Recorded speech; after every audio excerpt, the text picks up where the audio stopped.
Guys, what's going on? I hope you guys are well. I hope you guys are staying safe. I hope everything's good wherever you are. Guys, I wanted to do a video about Danny Swift Garcia and his victory over Jose Benavidez. Very good victory. I think Danny Garcia is of course, at the end of his career now. He's at the final stages of his career.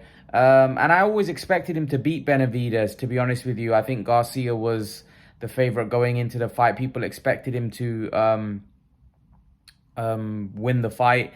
It was quite sad to see him cry at the end of, interview and let it all out and let the fact that he's been suffering through depression and suffering, with anxiety. A lot of people criticize Garcia or trolling him when he said that, he went through anxiety and depression through the Spence fight. And a lot of people said he was making excuses. Never ever troll people, never ever put people down. You don't know what they've been going through. Danny Garcia has probably gone through, we don't know. There's a lot of people that have suffered during COVID, and Garcia might have been suffering as well, because as his dad even mentioned previously that that wasn't good for him that time. He wasn't feeling too good. Sometimes just because someone's well off or they're making money or they're famous or whatever, that doesn't mean that they can't go through depression. Everyone has emotion, and Garcia's probably gone through hard times, and he let it out after the fight when he won. He said, the way I'm going to combat the depression, anxiety is by fighting and winning. And the other thing is, when he fought Errol Spence and he lost, that probably made things even worse for him. Because look how inactive he's been. Then, it was during COVID time, and he hasn't fought since then. And when did he fight? That was 2020. We're now in 2022. So, he's been pretty inactive. So I'm pretty sure he feels good. Probably feels like a duck off his back by coming back and beating Jose Benavidez. It was a bit of I thought he performed pretty well for the long layoff. I thought he did well. Look, Danny Garcia is a really good fighter. He's had a good career. He's got an impressive resume, one of the best resumes in boxing.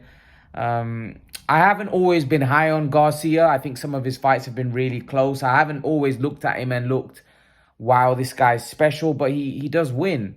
Even some of his defeats, bar the Spence fight, were relatively close to split decision losses. So, and actually the Porter fight, I actually thought he won that. So, look, I think Garcia's had a very, very good career. I've already told you guys on the live stream that I don't think at 154 that he's going to become a world champion. I think he can become a world champion at 154 if the belts become vacant and then there's he gets ordered to fight somebody that's not that great. A fight that I would like to see potentially here, I'd like to see him fight Liam Smith. I think that would be a very good fight. I think that would be a very, very good fight, to be honest with you. I really like that fight. I think that would be a good fight. Again, I would probably favor Garcia in that fight, just because I think Garcia is a little underrated. I do. I think underrated. I don't think he's the most skilled fighter, but I think he's a lot more skilled than what people give him credit for. Like yesterday, Benavidez is a good boxer.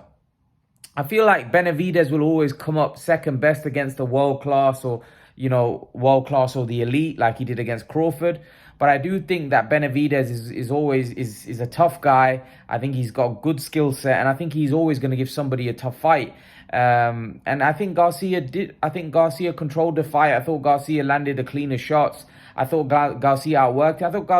I think you could clearly see he was the much better fighter out of the two.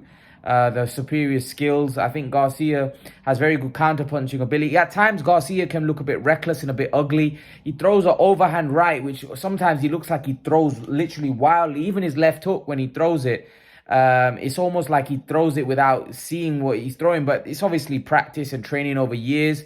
That's how he throws his punch. But at times, he can come across quite reckless, and there's not a lot of grace behind what he's doing. But I think there's a lot of thought behind what he's doing, and it's well practiced, well rehearsed, and he's done it for years and years. So I think Garcia is a very well-sounded. I think he's a good, well-schooled fighter. I think he's a good fight.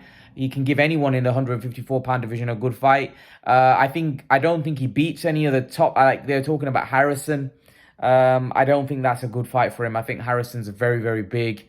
a very, very skilled fighter as well. I think that's not a fight that I think Danny Garcia should be looking at.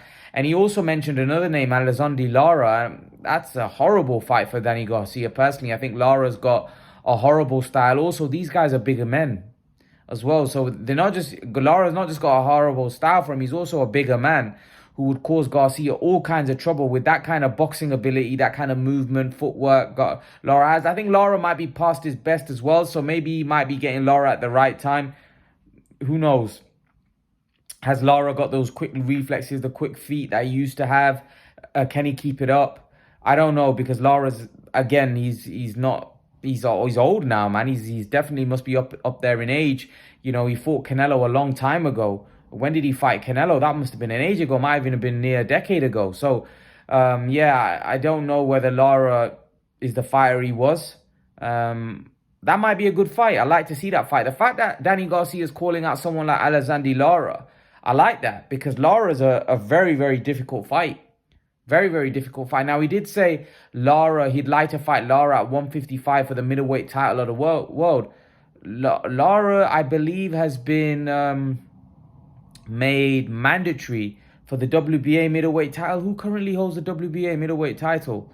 So what title does, I think Charlo holds the WBC. Who holds the WBA? Andrade holds the WBO. It must be Golovkin. I think Murata must have held the WBA, and I think he beat Murata, so it must be Golovkin. So is Lara, obviously Golovkin's fighting Canelo. After that, is he going to be ordered to fight? You know, who knows? Maybe Golovkin gets stripped. I don't know what's going to go on, what's going to go off there. But, you know, he said he wants to fight Lara for the middleweight title at 155. Lara's not champion at the minute, so I don't really know that fight's possible. Would Danny Garcia consider that fight if it wasn't for a title on the line? I don't know. The other fight he mentioned was Keith Thurman. I think the Keith Thurman fight's a very good fight for both, actually. I think it's a big fight. I think it's a big payday for both. And I think it makes sense. Thurman's career, if he doesn't get... Thurman's looking for a title. So Thurman wants the top boys. But if Thurman can't get Crawford, if he can't get Spence, if them two fight each other, Thurman's got to fight, right? Would he rather fight Jaron Ennis, or would he rather fight Danny Garcia? I think the Danny Garcia fight makes a lot more sense. Also, if Danny Garcia now holds a ranking in the 154-pound division, which I'd like to think he does, the winner of that fight potentially may get a title shot at 154. And that's something that might interest Keith Thurman as well, because Jermell Charlo is currently the undisputed champion. Jermell Charlo has plans of fighting Tszyu. And then is Jermell Charlo going to go up to middleweight after that? Or is he going to fight on at 154? So there is an opportunity. If Jermell Charlo moves up, there's an opportunity. All those belts become vacant. And then it gives a lot of people an opportunity to fight for a title at 154. So maybe Danny Garcia... A lot of people think Danny Garcia wants a Charlo fight. He didn't call out Charlo. But... Maybe, just maybe, Danny Garcia may think there may be an easy route to a title at 154. For example, if Danny Garcia gets a fight against someone like Liam Smith. Now, I'm not saying Liam Smith would be easy. Liam Smith's a tough fight for Danny Garcia. It's not an easy fight, but I would favor Garcia against Liam Smith. I think Danny Garcia is a more skilled fighter.